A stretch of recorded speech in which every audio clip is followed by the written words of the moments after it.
one day.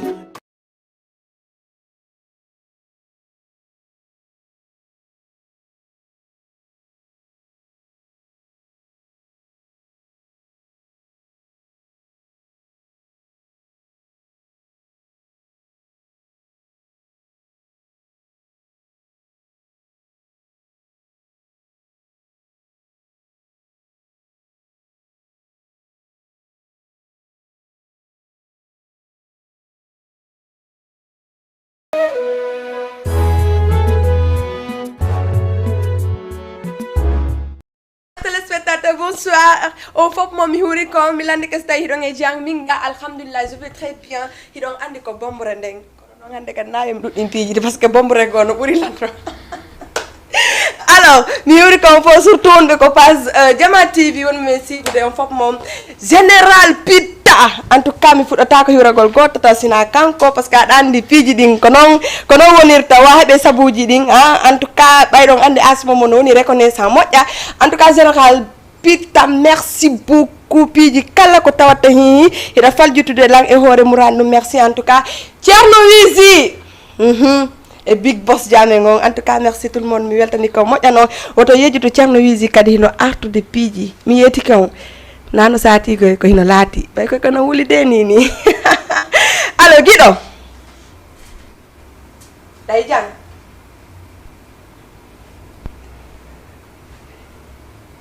mi bernande la welti hande parce que donc andina artiste sama kala mi invité folie ji andi non ko ni wowiri chaque samedi émission folie musicale mais hande do andi ko dimanche mi wawa wadde émission dimanche mais kono donc andi o etu mi mari invité te donc andi non etu si innama en fait kanko ni jogiti Gambia jogiti Laguiné un peu partout en fait ni ko inde makko nden jono o yetta ko non secret makko parce que mi lan humpa kono giggongol no ɓuri mo doole ka Guido Guido addana son makko kanko e lali pop mi faala ko image on c'est juste bitton mi faala quoi si c'est bon ma hen ɓe anda hande etu mi mari invité yes Body no wodi vroom. Ala ko monkey. Well, this a lollipop and root boy Fulani. Bam bam bam bam bam. You done now we out here. Guido Jama, andi ko mi fala. Artira nan kadi biton, s'il te plaît. Artira nan biton, please. Me yada e makko. Allez, let's go. Ninni ko biwoni bombrene kono joni mi accani mo nani. En tout cas, nge jonne mo tungo wawa hiurade wonbe be ndar etu. Yes, sir. I'm good. Voilà. Présenter en anglais quoi parce que il fallait que je minimise l'anglais.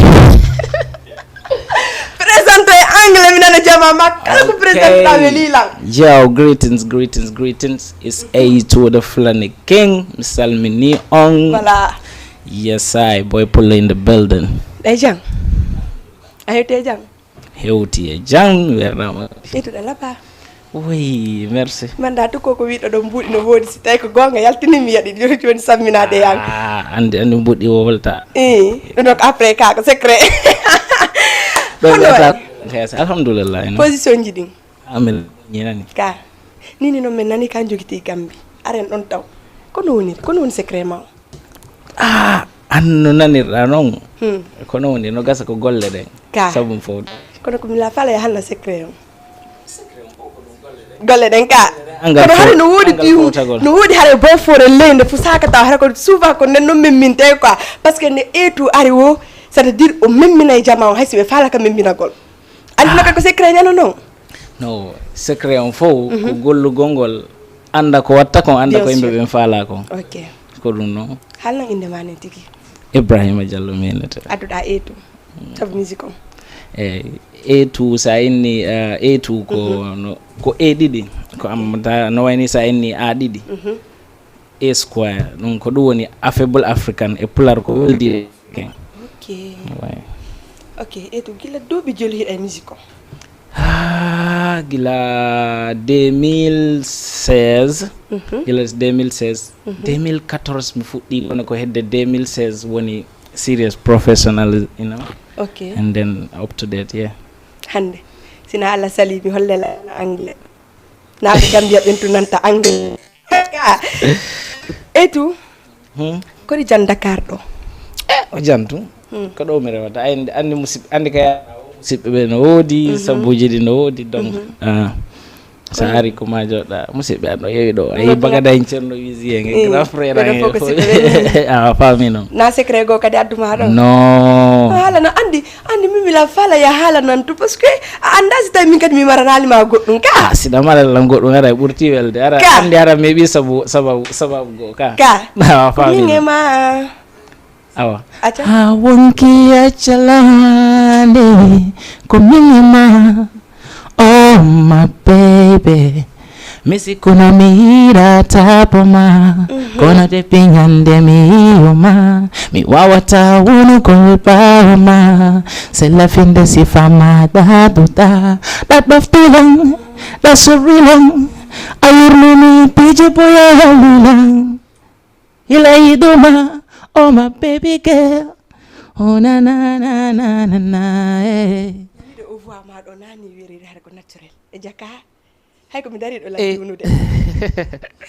ono ɓe min la fala et puis divorce so fala on bloqué la nani mais ɗi kadi kesu wala ni a fala yaade Gambi taw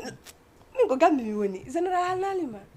o nanla min ko Birkama mi woni wala di ka awa onon sele nani en humi ka mi yeyi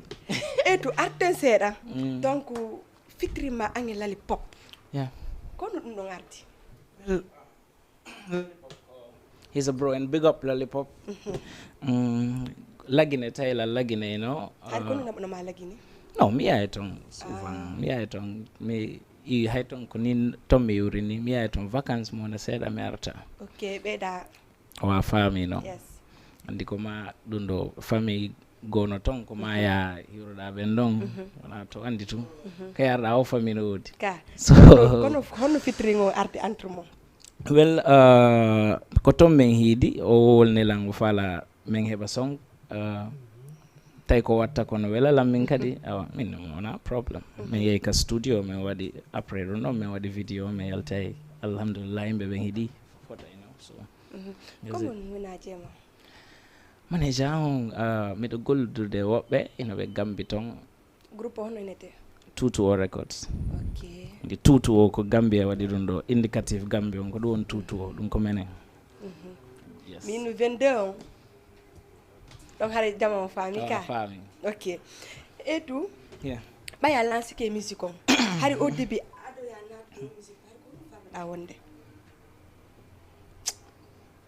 si kano woodi komo falno wonde sina musique min mi hiɗu musique hari komi paykum ok mi golli noon Royal Insurance wona duuɓi 5 janngo agas miɗo jogii kaydi jande mi golluno mais tawi wata yadde ko musique on mi hiiɗi ok igilam wonno paykum min mi finu mi tawi ko ɓen arano heɗito Jamaican musique ɗum ko ɗon ko noon reggae dancehall natiri an ha mi fuɗɗi windande hoore am musique no tawɗa ya naato kono enen ɗen andi la plupart famille ko kara hamɓe jaɓirta yo ko ɓiɗɗo ɗon mo yimo aw ko ɗon kono wonirno simi haali ɓe innayi goɗɗum kono ha janngo duɗal no ko amen mais ustasi ɓe murti jaga ko ustasi ɓe woni ɗo onnu mi andi kala eko faala wadde ko mi fiimiɗo wadde musique tultinalna waɗutuma kom duwa wadde kaddina faami ko gonga so ko ɗum ɗon faala wadde ko ɗum ɗo ko ɗo kadi Allah naɓirilan ɗoɗa ɗon Allah naɓirma da faala tum wonde non ko ɗum Allah si jonnima si okkima goɗɗum haɗa wawiri si a waɗiri no moƴƴiri sikki bona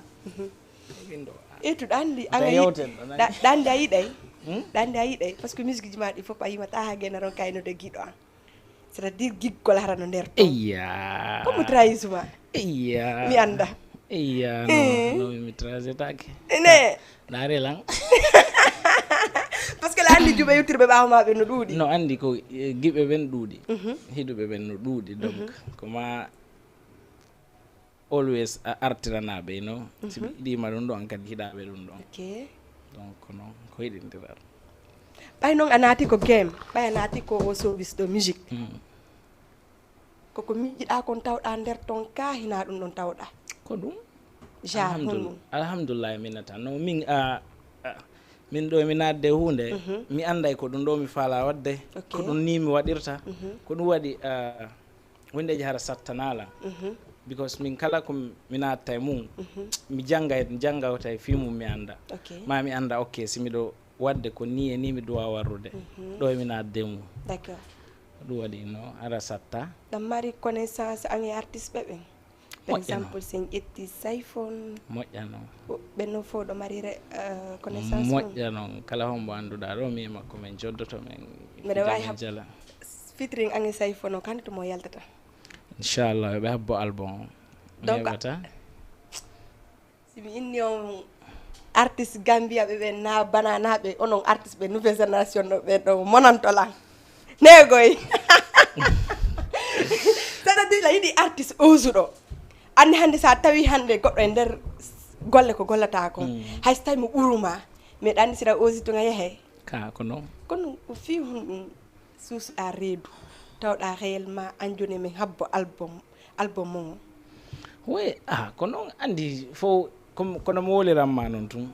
ok min miɗo andi komi woni wadde kon miɗo andi komi duwa wadde kon miɗo andi komi faala wadde kono goɗɗo hay sino andi ko faala wadde kon mais hara ɓe suusa ko ɗum hara ɓe faala mais hara ɓe suusa ɓe osa quoi waɗugol ko ɗum woni on tigi anda ko watta kon awa ok har ɗum ɗo woni mi famali sina ɗum siɗa andi ko watta kon a suusana e ɗum ma yiɗa andi ko faala wadde kon a suusana e ɗum so ko noon tun Gambion noon to ko toon basiɗa ka ko toon woni golle réellement har ka yehe tun woni ara ko Gambi mi basi nani Gambi kono basiɗa fayda joni hay nokki joɗaki ni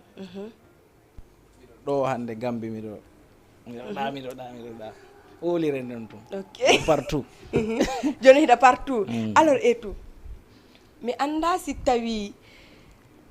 wondema e nder Gambion si tawi hara ɗum ɗo an empesatama par exemple hiɗen andi artiste ɓe buyno Gambia mi fi yoɓe yaltu wona e probléme mais an hiɗa yaltude hiɗa yaade laguine par ce que joni a inni ɗa yaade laguine a waɗe tournéji a yehe hiɗa mari kadi connaissance e maɓɓe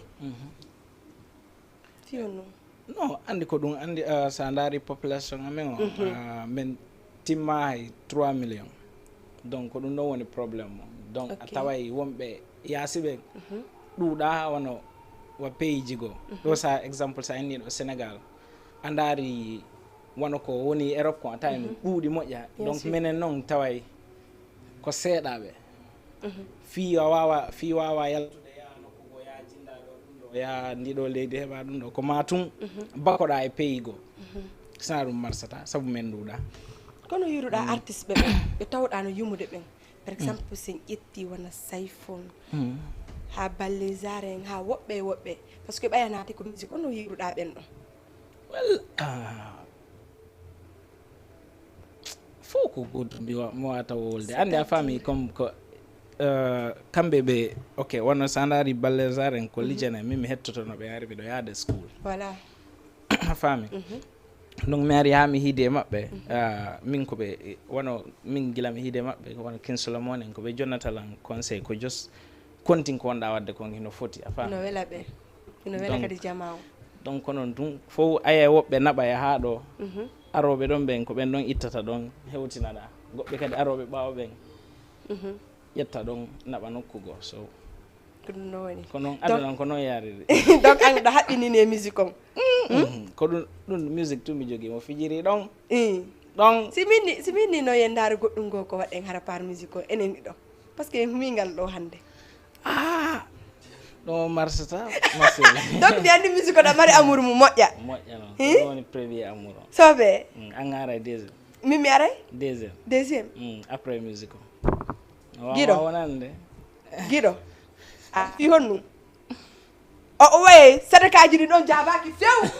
sadakaji ɗi min jabanaki lan ɗo ko kanko ɗon woluno ɗum ɗon artirna sadakaji par ce que ɗo min ɓernande min dara sinne arte seeɗa kono wota yejjutu kadi ko musique on fatinta wure ka awa faami ɗo e gonga ma de ɗon kono min fattinana e wureje ɗen tanket min wonu tun takkam par ce que etu min la sutti ko juɓɓe on ma ndaari Gambia kon la sutti ko juɓɓe on ma postude laguine kon sadi ɓeyni wo min mo yiiɗa wono ina et tout no mari style welo wolang et tout borno tan no foti kili jumade har do woni easy no laba fo no ni complet en fait oui merci on jarama gido sadakaji di ngande non addere sadakaji di ko fata bay oto won tummi wattali do ko sadakaji di ngala lan jabanade do allez arteng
fala do nande e tu woyo be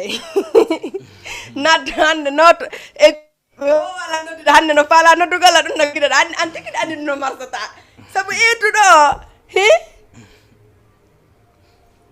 gasi mi affice na numéro on awa haysta ko fama ko do ko mi watta ko mi limitata de parce que andi jalousie yango he e tu e gina do ko wadi hankin ko artiste be buy jonnama trophée ji gono ton fiu no tawa kay mo non andi min ko gambe be considerama an kadi ka artiste non andi min ko gambe mi konti est ce que no ko base da gambe kon tungi dun no arrangement parce que déjà musique andi min trophée sanari gambe fayda ane wondo wawo mi heba trophée mais min trophée an ko buran lansi mi himi heditotoɓe la tiketu kono noon buran lan trophée on bo mi heɓata kala a faami donc mi darata trophée ji ɗin ɗum ɗo e ɗum ni a darata trophée ji ɗi c'est vrai mais normalement ɗo par ce que an kadi lagine a iwata lagine te kadi ɗanni ɗa mari famɓe boy lagine mais normalement ida duwano haray tawede ɗum ɗo mais dakko hara ko fi honnu si tawi artiste ɓeɓe woni considrama e so tawi réellement hara ko kamɓe tigui woni puusalma e domaine on tigui similandoma goɗɗo ayi artiste ɓe allo assalamu aleykum allo allo oui on jarama si ça va koykoyɗi ñallangal alhamdulillah ɗay jang ça va bien ok inde ne kadi ko fi etu wonɗa haalirde ni non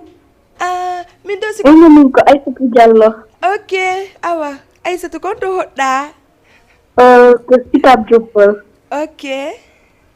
Invité Joma on. Ino invité Joma on. Invité jango eno mo ɗo mi jonnimamo déjà kono haalira do henani fi Allah change voix ma waɗa voix gorko quoi fi Allah joni yewte no way to Sorir ça va no way ça iɗay jang va. Ko fewji journée on. Alhamdulillah nani muñi Ok, bon sens. Merci, merci oui. awa ko min ɓuri nani Ok, merci. ok bye au bye. revoir Aïssa bisous giɗo an remarqual ɗo goɗɗum min gande juuɓe noddata lan ɗo mais rewɓe hande hiɓe noddalan tuɓe noddala saabu eetu arte ko trophée ɗum ɗon mi lanndoma ɗo wonɓe ton ɓen artiste ɓe wonɓe ton ɓen nominaɓe ɓen a yi artiste fulɓe ɓen ko woni waɗede kon kono sikkuɗa min jananon mo jeeyaka ton on ɓe tawnorena ɗum ɗon kono foye mum par ce que enquête ka artiste sa mi lande ka enquête ko artiste peut être a mari idée go hare ko wowla a faami mais woɓɓe hay si tawi hinano woniri mais hara toujours woɓɓe kadi no famɓe maɓe ɓe haɓɓitoto an hara eetu kañum no ton faami ay ka haɗa ɓe habborma mais an hande a innima déjà an fi trophée o déjà ɗamat trophée ji donc an ko golle ɗen haara ɓuranma exactly min simi himmi ha fanɓe ɓe heɗitike ni ko onon trophée ɓuran lan kono trophée ɓuranma donc konno yiwɗa ko tawta réellement ko millier ɗo o wona lagine no artiste ɓe woni ko tawta an welalima siko an a waɗata ɗum ɗo non ko wono mi anda honno mi wolirta ɗum ɗuɗuɓe to mi yiya artiste ɗuɗuɓe ton hara organise ha hoore mum c'est à dire honno mi wolirta allo assalamu aleykum allo Allô? oui on jarama gasi on insiste tulan andi ko etu wono nadude ɗo kono probléme ala artiste jono en tout cas mo ɗo etu ye comportement woɓɓe ton welallan a yeeɗo artiste rara ñande o ñande hino ɗa faami mi hiɗata wowulde noon moƴƴa saabu wona momi toon faami kono fof koye domani golle ɗe ko artiste ɗum no se normal sa wowli exactly kono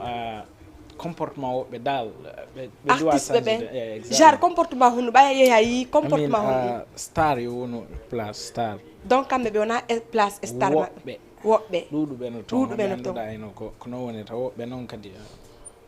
famata hara min on dal min hara comme fan jos mi yiɗum ɗon mi respectata ok anno hara ko style honno hara falɗa no ɓe wonirta kono star jo dowa wawde artiste jo yo wonu andi ok exemple star e fan no wawa wonde hara fanjo ma on si hima no wawma mantorde allo assalamu aleykum allo Allô, oui. oui on jarama Jaram. alhamdulillah ɗon e jang Janto. inde nene nodda men honto oh là là ɓe fala natugo ɓe nana etu kono on insiste tun hima ɗo fimon ok ok allo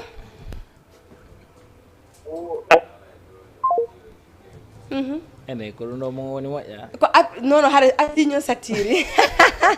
ko lignon satiri ɗani si lignon satiri ko ni wa'ata andi fan wono celebrity ko mantorteɗo siɗa hiɗi goɗɗo sa himo a faltemo mantorde kono sa ɗa hiɗi goɗɗo hombo darata waɗa ɗum ɗo sa himo tawa a wawata anno ko artiste ka artiste kono wawɗa an no tawata heɗitiɓe wa'a no mi nani wono min miɗo wayi wono woɓɓe kono min honno mi nanguiri hoore an noon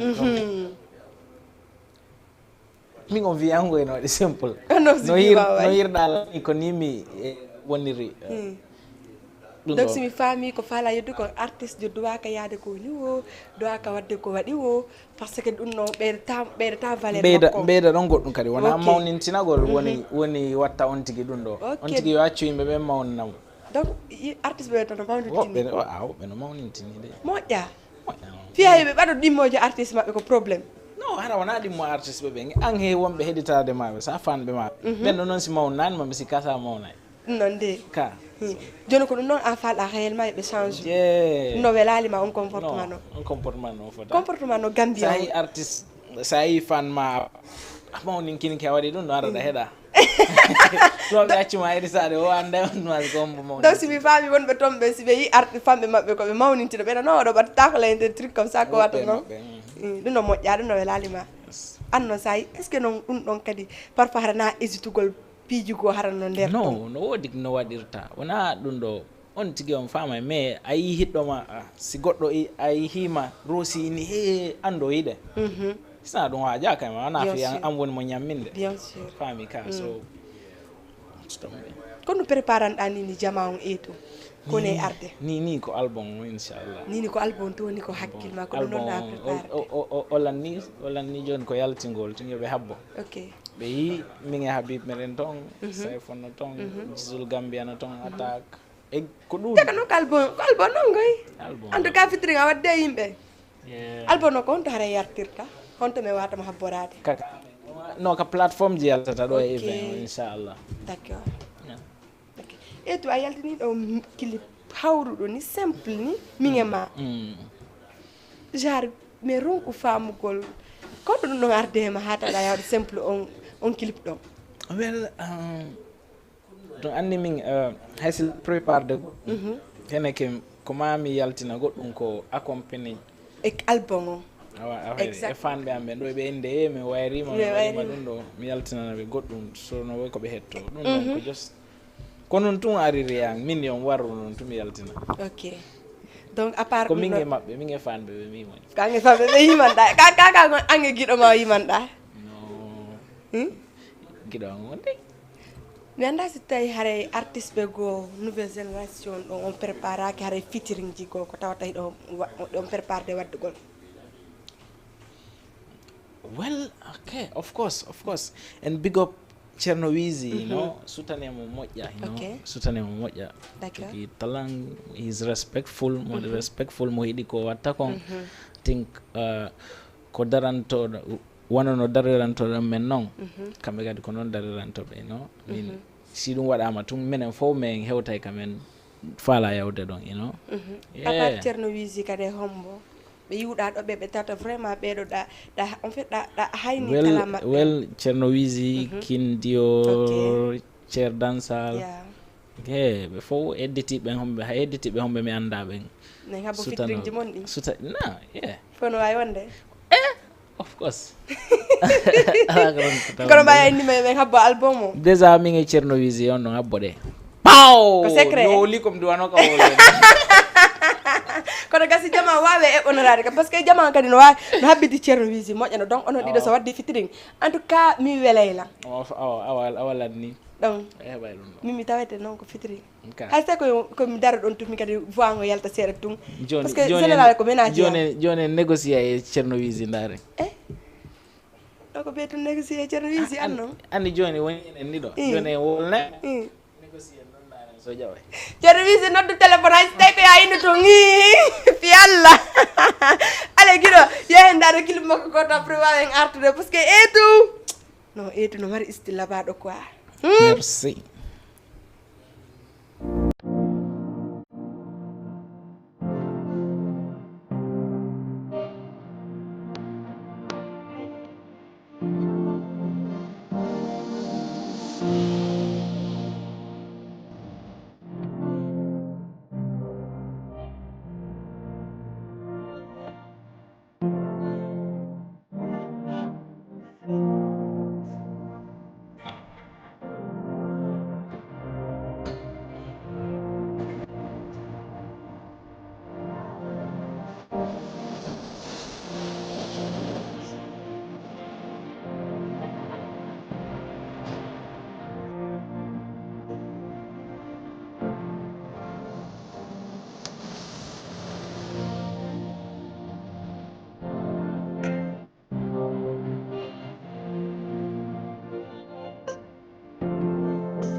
enen ɗiɗo enen mi sa haali na yayi pindi annen ɗo suusi reedu ene suusi min mi a jakka ɓen ɓen no fof ko pagaɓe woni e mbiɗa andi kon tandata ɗum ɗon accu ha si album ma yalti ɗo si a préparé album ma yalti ɗo kala ko eetu woni hare lanto et puis fus ɓeyata ko mi watta ko ñey en fait émission jiyanɗi fop sina eetu dogata eya ɗon haɗa lanni voilà haɗa lanni ne giɗo gasi appel ji ɗi min ƴettay par ce que yareɓe faala nande hay so tawi ko hito makko tun andi famɓe makko ɓe no heewi ɗo moƴƴa allo assalamu aleykum allo allo assalamu aleykum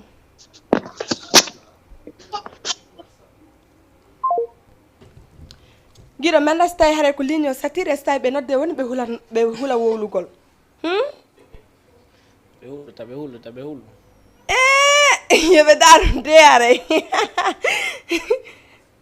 soɓe ko yettutugo fala nanugol awa yo noddu allo assalamu aleykum allo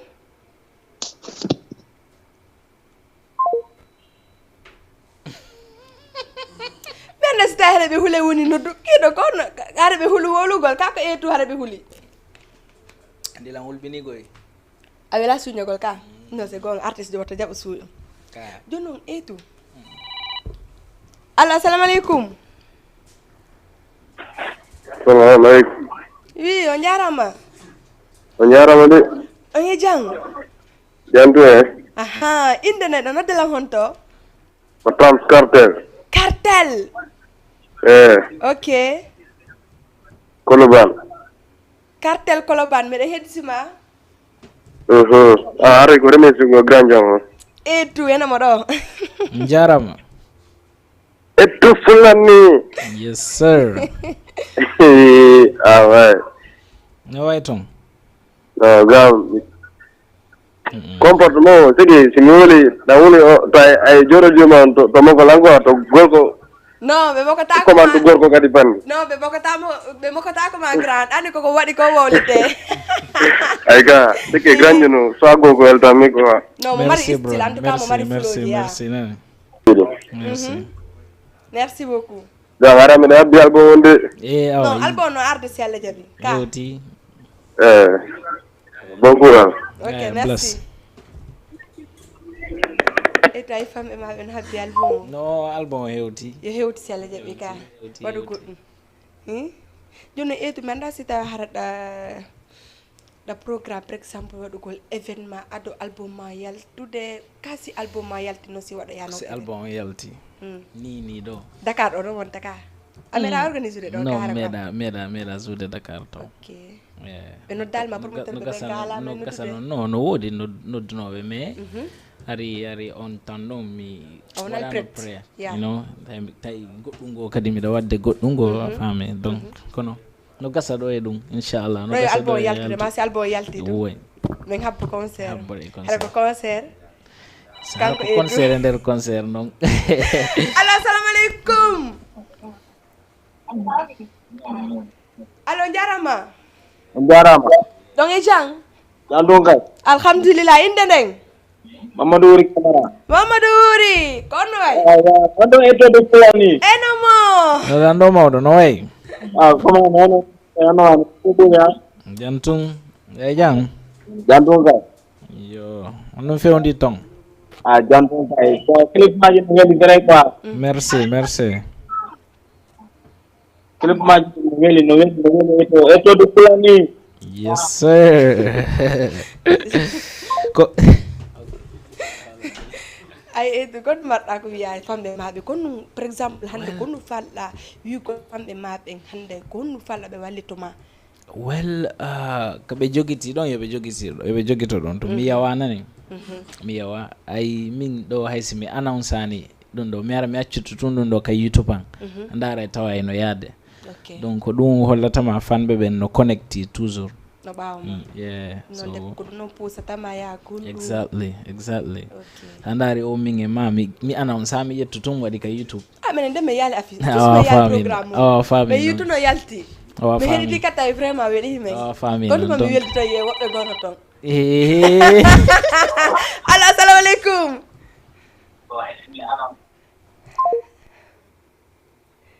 guiɗo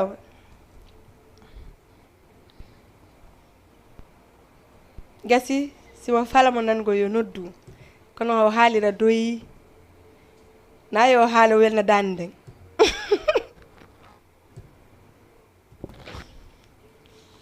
donc ɗum noon falɗa sa yaltini yes, no, yoɓe no sutene ɓe jogitori noon yoɓe continuer noon tum. connaissance pas en général magada comme no arti Well, magada ko e neɗɗo moƴƴo a faami ayi artiste allo assalamu aleykum allo Hello. hello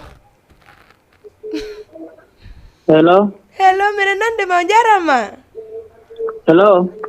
wi mbiɗa nande ma ɗay jang hello gasi ko yaare ko ligne o sattiri mais gasi yoɓe insiste tun yoɓe insiste ɓe nodda sina ɗum haray awa en tout cas ono allo assalamu aleykum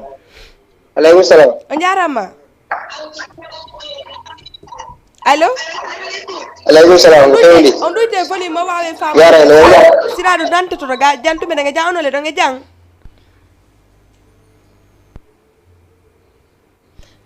gasi yoɓe ɗuyto volume télé maɓɓe o sina ɗum kara hame wata famodirde ɗo guiɗo allo assalamu aleykum Waleykum salam. on jarama Ala ka. alhamdulillah juula ba jang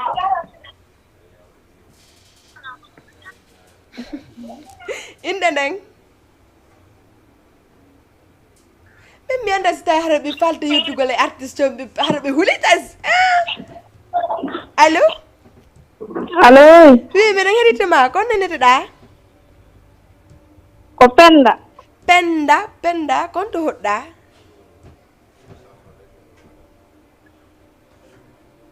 penda allo Allo. mbiɗen nande mata heɗito ko télé heɗito men ga ko téléphone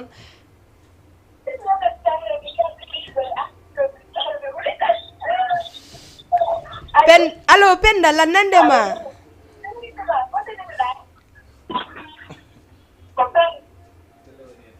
guiɗo gassi ɓe haɓɓiti ɓe heɗitoto voix maɓɓe kadi ko télé ƴettu goɗɗo ok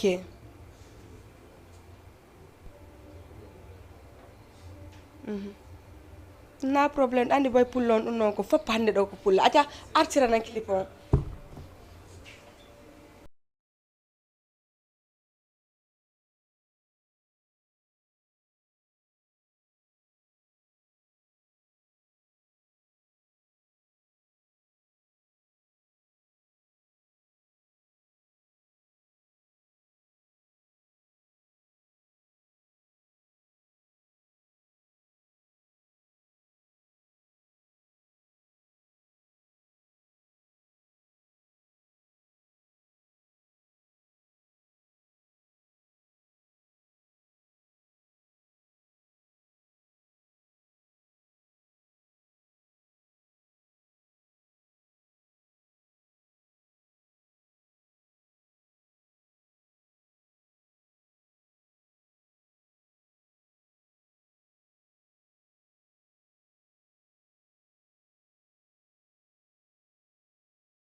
allo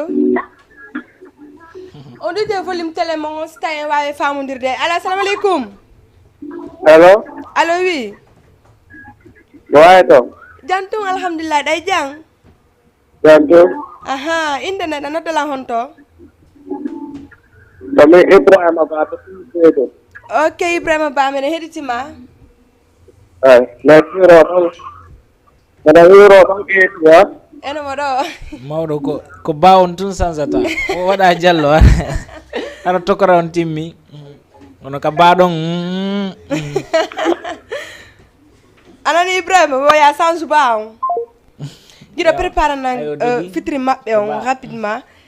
dare parce que andi voilà ɓe Gambia ɓen o fop mame hiwri ken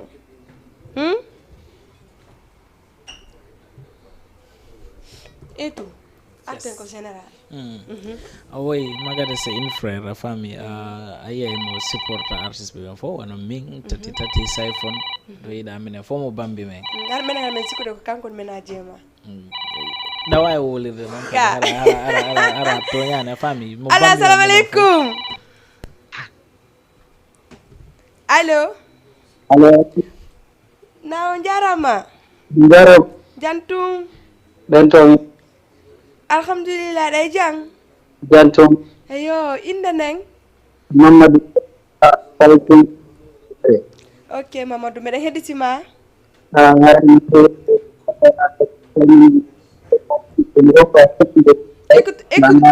écouteur ji maɗi min ala may nande mi inni arde ɗo etu miɗo darde ɗo émission mo ok merci beaucoup weltanama mawɗo awa etu warayɗa weltana moƴƴa noon onon ɓuuri awa meɗen dara ɗo titiɗin no laaɓi no laaba jarama weltikanama golle moƴƴe ɗen kadi yaari hoore no laaba bien sûr merci ɗa weltana moƴƴa noon concert on Dakar ga kadi ara meɗen haɓɓi e album on fof inchallah neɓata ara a salminama awa jarama nani famɓe maɓe no habbitima etu waɗu goɗɗum prépare neɓata album on neɓata Concert magada o. joni en jonta ɗon magada yo dogu ɗum ɗon yo ɗum ɗon eyyi en tout cas ɗo jama Dakar ɗo souvent ɓe landoto etu si concert ni waɗi ɓena etu mi faami wotan fele komi wonno waɗa prêt nani komi wonno waɗa prêt saabu woɓɓe noddi ɓawo tawi mo waɗa prêt ok taw magata pita ko honno wiwuɗa men nana alors kala ɗo mo falaɗo adduɗo etu yo contact général pitta ɗum ko magada ɓay kanko kadi de mi ronko famude patron jango joni ala assalamu aleykum allo assalamu aleykum wa maaleykum salam jarama on jarama noon kadi ɗon e jang gandi no famille no bitade alhamdulillah inde nayena noon damay honto haala noddam mburu moni fen ɗo quoi ko mburu wonɗa noddude eyi mburu moni noddude kede ko saabu etu ne billahi la huurima ɗo la salminama ɗo moƴƴano a yuritama mawɗo eɗa e jam weltare hoore makko weltare mo fof vraiment et en tout cas merci nani ɗa yiɗi etu moƴƴa la yiɗimo moƴƴano vraiment moƴƴano ko so makko hombo ɓuranma ɓuur taw vraiment awɗa heɗitomo haɗa ɗa woni tranquille quoi eyi ko makko hombo o to makko mo tegu ɗon joni ok eyi joni ko honno falɗa c'est à dire yo etu waɗa famɓe makko ɓe fuɗɗore ma e an eyi mi nana koyna honno falɗa haɗa yo etu waɗa o surtout ono famɓe makko ɓen eyi komin faala vraiment kilipuji makko ɗin no laabi no laɓa en conseil ɗi conseil makko nga kadi tawi woni waɗi kadi ara ɗum kadi nene kadi yakam donc ɗo faala ko yo waɗa ɗo concert Dakar ɗo eyi ko Dakar mi faalade conseil awa mi heɓanamo yaara ɗum noon neɓata si Allah jaaɓi himo fi mum ok inchallah si Allah jaaɓi weyri ko mon jarama merci guiɗo eyi jarama en tout cas ala ko famɓe ma ɓe faala sina ya ar no mi aray neɓata neɓata prometiɓe inchallah tel accunigol neɓata etu mais anna min kadi secret ji ɗi modi etu no wulirɗa ko sonji noon no wulirɗa ko clip ji noon la fala kadi wulira noon no andi simi sago an komo wowli womo waɗay donc nini mi wata wolde ok oɗo date waɗay ok en tout cas nodden meɗen ande o dimanche ɗo ko émission spécialement fi kanko e to alo assalamu aleykum on jarama de. on jarama de kono way yiɗi jam. ye alhamdulillah meɗen e jang awelan fala ton bigo pugli sarango ko en national fulani d'accord mo yo so a Napoli ila Napoli ni ko kono ila ndarude on ko andide awa grano merci quoi merci bro fala ko kanko kadi yo men yewtu ko ay seeda mawɗo miɗo jentima no way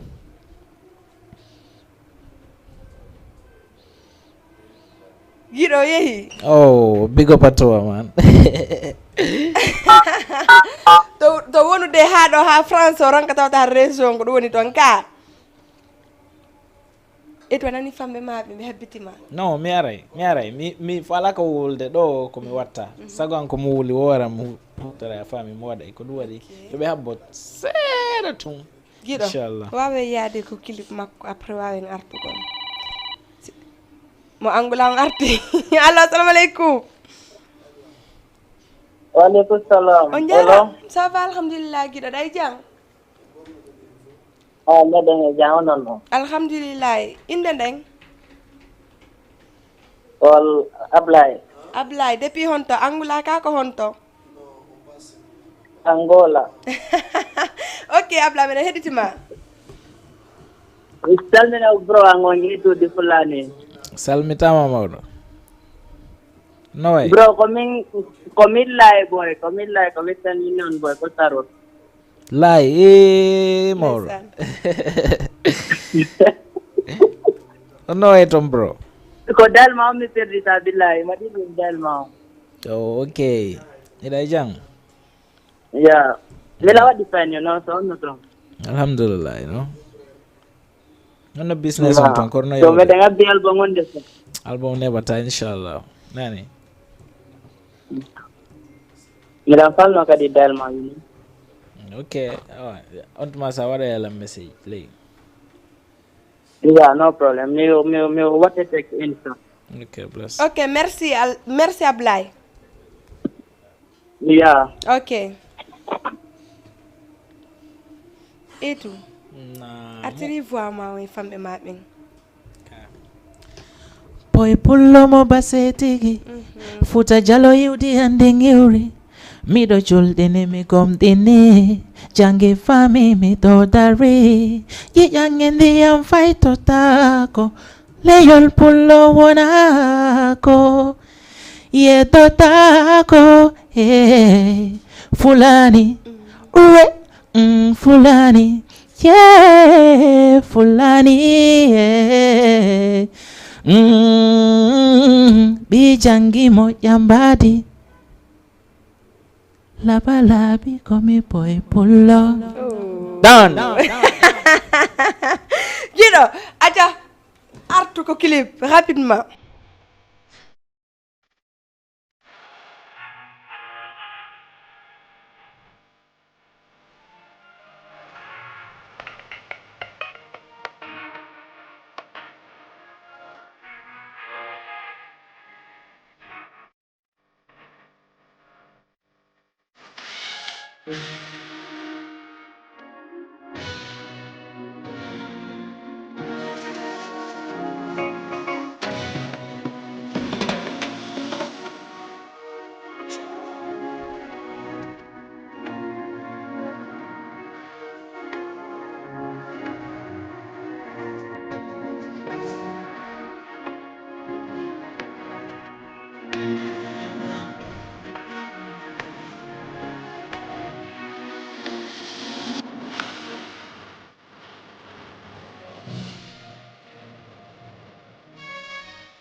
ma angay sakindia ko do na buno malagini no o ko gambe wala okay mais vidéo on ko laggina mi wadi mo kono song on ko gambe mi wadi mo d'accord hare adu dum no hare yehi no lagini adu angay sakindia yo ngandi dirde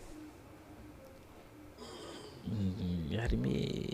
no sikari no hare ay hali hari mi han donc ara ko sabu no hare na buno no wana sabu no wana sabu concert na buno la mimi sa concert voilà concert hombo mimi wadu dun do tum mi yaltin force EP ango fulani EP on no mi yaltin butum be contract lam fi lagina mi wadu ton tourner no d'accord to ko ender on tourner no mi wadi video on kon har mi wadi no song on kanko gila watno gambi ko kanko are ma yo wadi okay tati no tati kan kadi ko gambi mi wadi fo gambi wadi dun don song on wadi video on mi ngezaga kadi ko gambi mi wadi song mi wadi video on tay dum fo mi yan lagina to d'accord c'est bien hare kunu marda ko wiya e to fambe maabe Gambia fambe maabe Dakar fambe maabe en fait fambe maabe do ha France parce que da andi da mari fambe réellement hibbe hare be souvent be habbi tun ko e to arata piji kesi ka well ko min ton munye sedani be munyo seda album lanni ko mi fala tun harasibe har siyalti harabe weltoto fami ko dun tu woni ne be nda seda me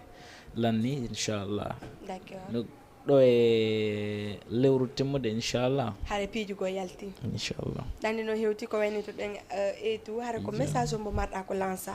réellement ko tawata well min komi ɓeydata ɗon koyoɓe jogo kaɓe jogiti ɗon to nani ɓe sutana men d'accord sutana men saabu ko ɗum ɗon tumɓe jogi menen kadi ko ɗum ɗon tumɓe wawi koɓe wallata men nin sutangol men si min yaltini ɓe heeɗito mi waɗi concert ɓe ya partage ɗimmoɓe maɓe ko message on mo marɗa ko wiyaɓe well on tigui yo andu ko faala wadde kon suusa ko faala wadde kon waɗa ko faala wadde kon sabu surtout min min simi faalama wadde goɗɗum dow mi landoto conseil min mi watta min tum pijan ni mi landoto mais goɗɗi gono ton komi faala wadde kon ko ɗum ɗon mi watta mi haajatake oɗo ko ɗum ɗo wolta oɗa ko ɗum ɗo wolta ko noon mi wayri no so faalaɗa ok hare komɓe homɓe weltantoɗa well ɓe weltanawɓe mi ardiroɓe grand frère anda magada big bro Cerno Wizi